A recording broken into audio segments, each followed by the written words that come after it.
Tapi saya ingin di samping seseorang juga.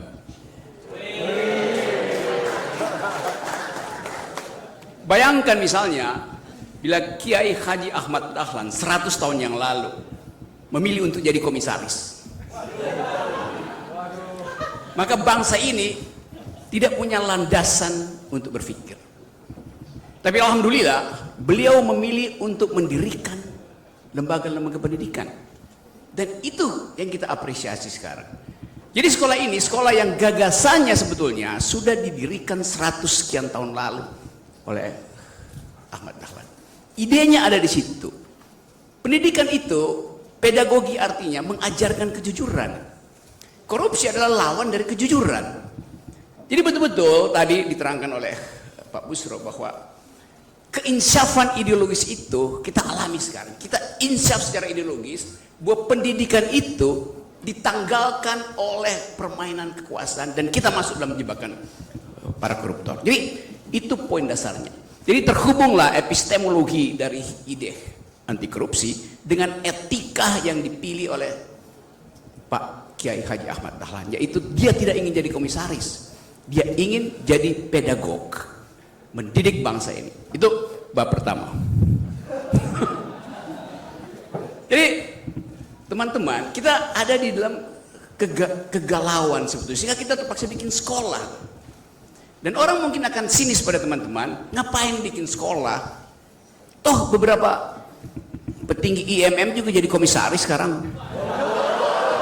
Yes.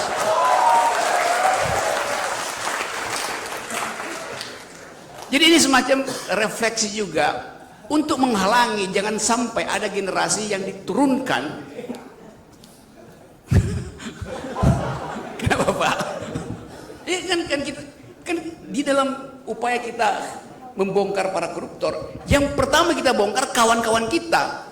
Justru itu saya ada di sini itu. Jadi ini adalah upacara untuk namanya apa? Bukan, ini bukan pembukaan sekolah anti korupsi. Penutupan sekolah para koruptor. Kalau anti korupsi seolah-olah di depan kita ada potensi korupsi, enggak, itu udah jadi manifest korupsinya. Jadi kita mau tutup sekolah para koruptor itu. Yang rektornya ada di belakang saya.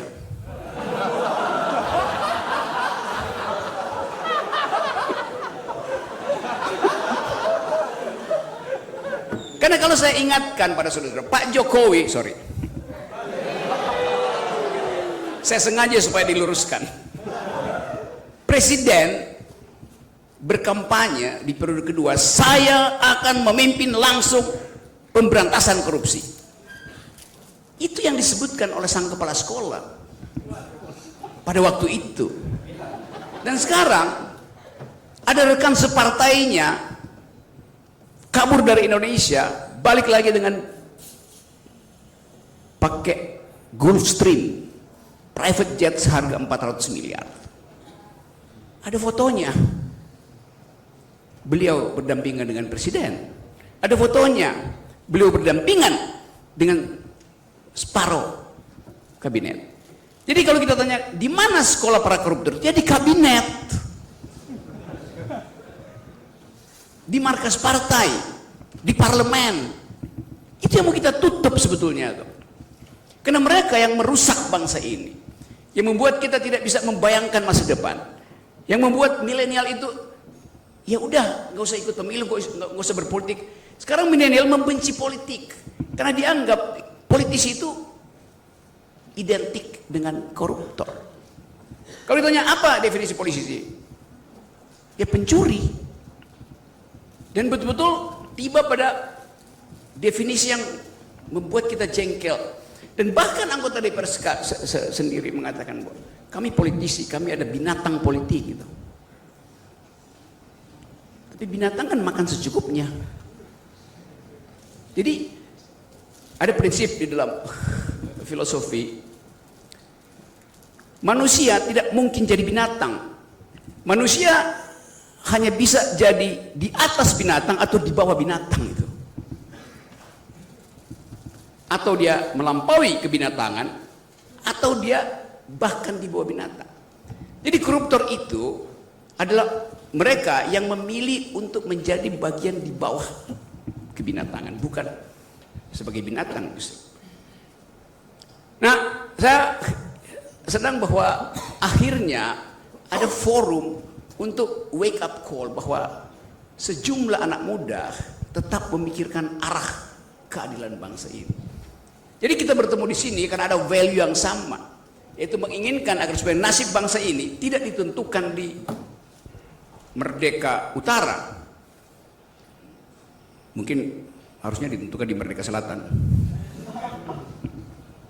tempat gubernur DKI. Saya masih pakai kata mungkin, karena kita mau lihat kontras itu tuh antara mereka yang berupaya untuk membangun ini dengan fitur akuntansi dari jurnal Bay Makari, pembukuan image bahwa nggak mungkin negara ini berlanjut kalau tidak 3 periode, dan itu betul konstatasi dari Pak Busro tadi. Operasi 3 periode masih berjalan dan itu adalah operasi para koruptor. Presiden Jokowi sampai sekarang tidak mengucapkan semacam public address untuk memberi kita semangat pergi pada Mahkamah Konstitusi agar supaya dinihilkan threshold itu. Itu juga adalah kebiadaban politik. 20% itu 20% itu adalah kandang oligarki beternak politisi itu. Atau tadi pakai istilah Pak Busro, perbudakan politik. Diperbudak di situ supaya tertutup matanya bahwa di luar sana ada sang surya yang sebetulnya jadi panduan moral kita. Kita hilang mempercakapan itu. Bayangkan misalnya kalau satu waktu ada upaya untuk memberantas korupsi dengan proposal dari IMM, daripada Imawan dan Imawati, ada proposal bagus. Proposal itu beredar ke semua partai politik, menginginkan agar supaya ada undang-undang untuk mewajibkan setiap kader partai politik ikut sekolah anti korupsi dulu.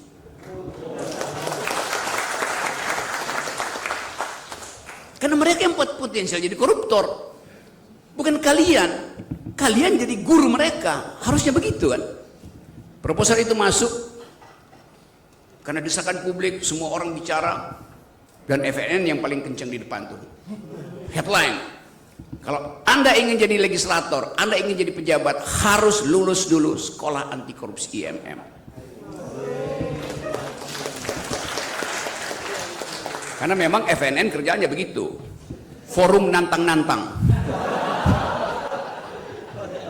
Nah, forum nantang-nantang ini dengan proposal edukatif dari IMM nyampe ke meja presiden. Presiden mulai resah karena dia berpikir 2 anaknya mesti ikut sekolah dong.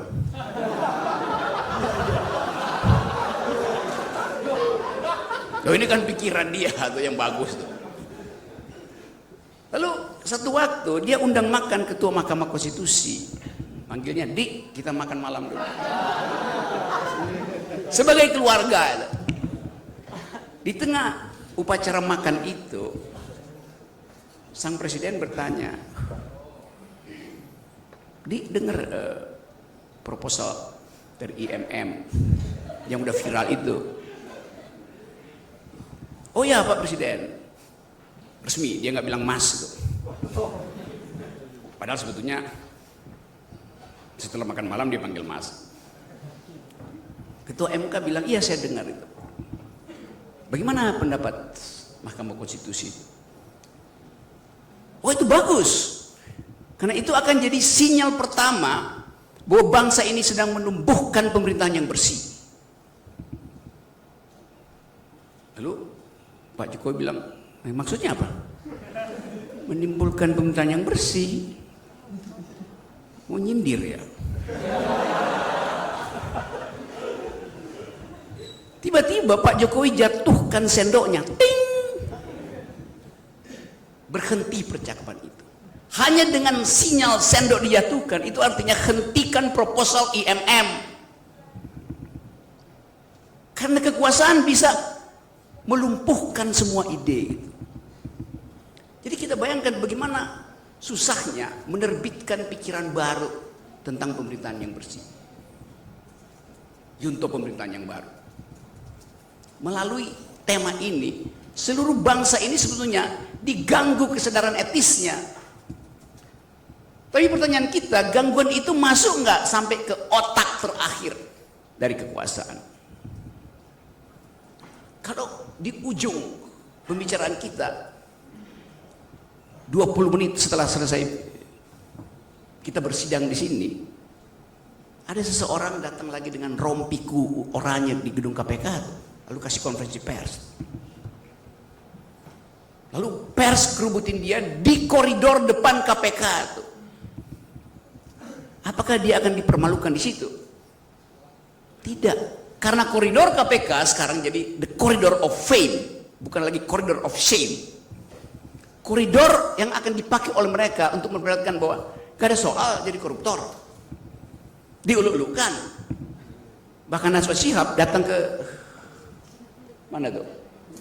Sukamiskin mewawancarai siapa? Setia Novanto. Hal yang mesti kita tegur pada Ibu Najwa Shihab, dia itu bajingan, ngapain dipromosikan lewat YouTube?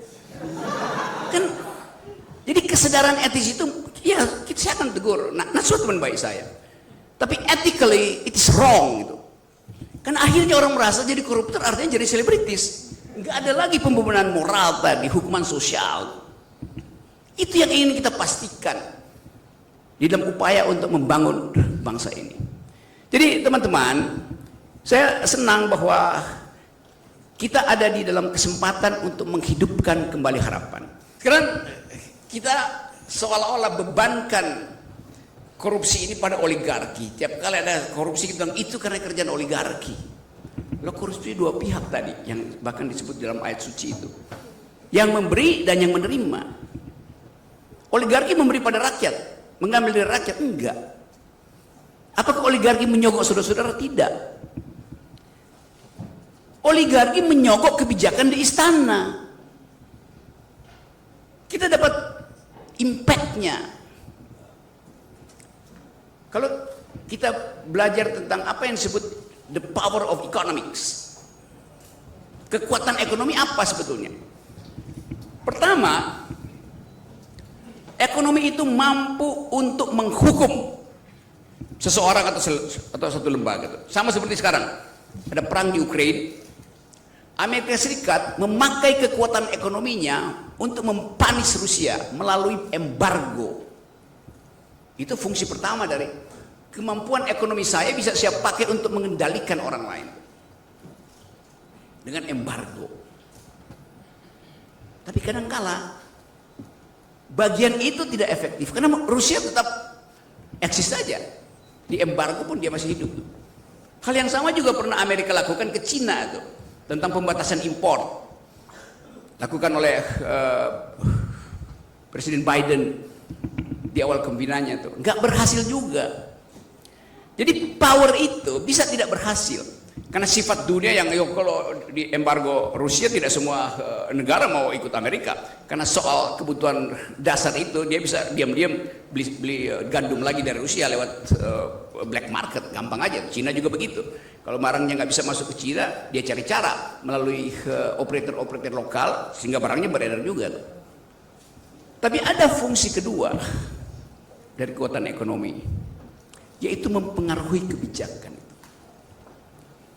Sphere of influence dari kekuatan ekonomi mempengaruhi kebijakan sehingga bahkan mengendalikan pembuat kebijakan, bukan sekedar mempengaruhi kebijakan melalui supply demand function, tapi ini mempengaruhi si pembuat kebijakan. Itu yang kita sebut sebagai di-ijon pemimpin itu oleh oligarki. Jadi problemnya bukan sekedar pada si oligarki, tapi si pemimpin yang mau di-ijon. Pak Jokowi itu hasil ijonan dari oligarki. Jadi kenapa dia mau di-ijon? Itu pertanyaannya kan. Artinya dia tidak mampu untuk menimbulkan harapan pada rakyat bahwa dia adalah pemimpin. Karena itu kita definisikan pemimpin yang mau di-ijon, dia bukan leader, dia adalah dealer. Ya, Mau punya smartwatch sekeren ini, harga cuma 100 ribuan. Udah anti air dan juga Jadi kejelasan konseptual itu yang mau kita pelajari dari awal. Sebagai kurikulum pertama, bedakan antara leader dan dealer.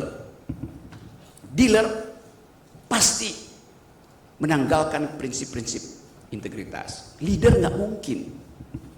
Ahmad Dahlan adalah leader.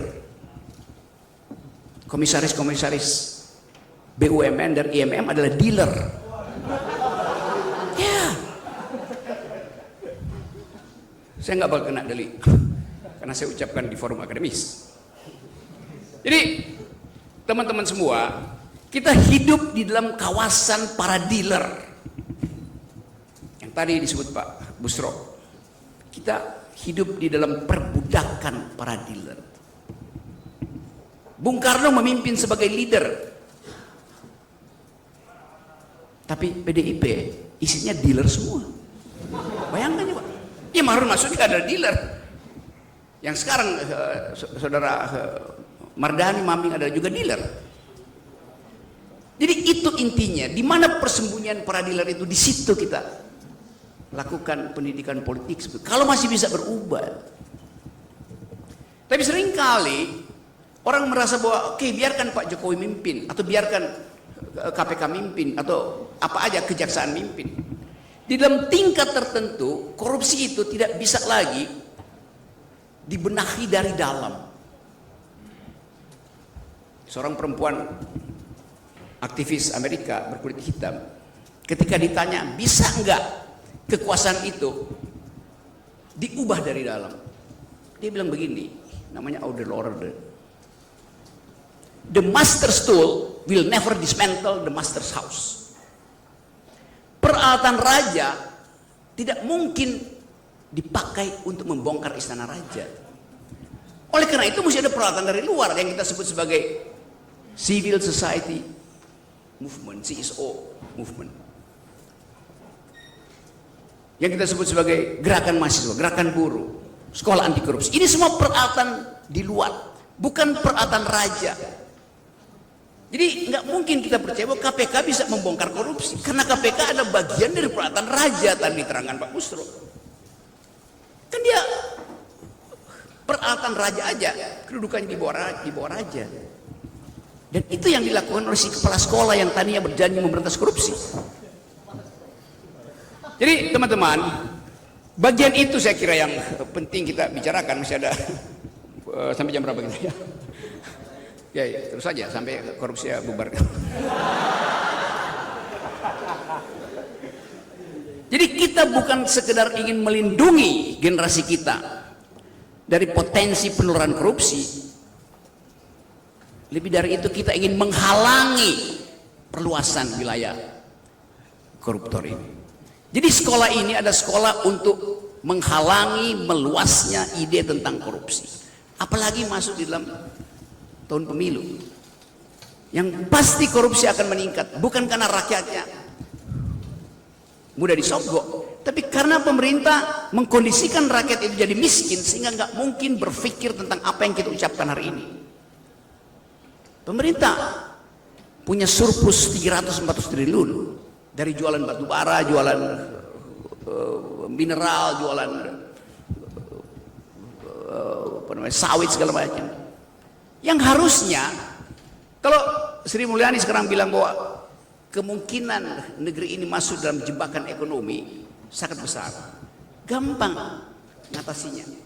Sri Lanka nggak punya cadangan APBN, memang bangkrut, tapi bisa kita punya cadangan 400-500 triliun yang harusnya sampai ke rakyat hari ini supaya ada daya beli, supaya ada perencanaan keluarga baru. Yang sekarang keluarga-keluarga itu pusing bagaimana meneruskan sekolah anaknya tuh kalau keadaan semacam ini. Tapi pertanyaannya, kenapa pemerintah tidak gelontorkan itu sekarang? Karena dia tunggu tahun pemilu. Mulai tahun depan akan digelontorkan pasti. Dalam upaya membeli suara rakyat. Itu korupsi kebijakan yang didesain oleh si Dungu. Ya, apalagi keterangannya. APBN itu hak kita. Kenapa gak dikasih ke kita? Oh nanti itu sebagian dipakai dulu buat IKN. Sesuatu yang kita ragu itu kayak apa tuh IKN itu? Digambarkan IKN itu adalah semacam kota surgawi, kota masa depan itu. Kan ada air mengalir mengelilingi kota itu, di mana-mana ada wifi, bahkan burung pun bisa pakai wifi. Ada kicau burung di situ. Kalau kita yang mana? Kan Pak Jokowi bilang bagus akan. Ya di mana Anda lihat bagusnya? Di laptopnya Pak Jokowi. Jadi IKN itu ada di laptop, ya memang dibikin bagus. Nah, fantasi kita dibujuk untuk membackup proyek fantastis itu, yang pasti akan menyengsarakan rakyat.